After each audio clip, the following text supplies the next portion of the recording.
ចុះពីយន្តហោះភ្លាមពេលព្រឹកឡើងគឺមកជាងសាក់មុនគេ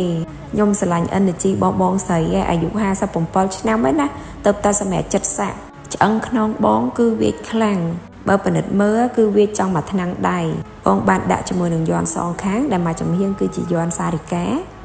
មកចំហៀងទៀតគឺជាយ័ន្តផ្កាឈូកសម្រាប់ការពារនិងខាងបន្ទន់ចិត្ត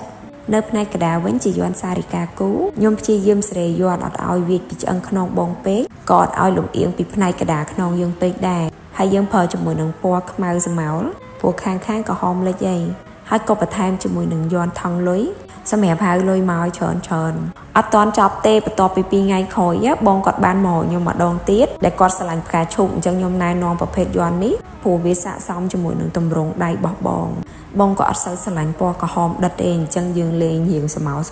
ហើយក្នុងវីដេអូនេះខ្ញុំចង់អរគុណបងមែនតើដែលគាត់គាំទ្រហើយឆ្លាញ់ទៅលើស្នាដៃរបស់ខ្ញុំសង្ឃឹមថានឹងជួបបងឆាប់ម្ដងទៀតបាយបាយជួបគ្នានៅវីដេអូក្រោយៗទៀត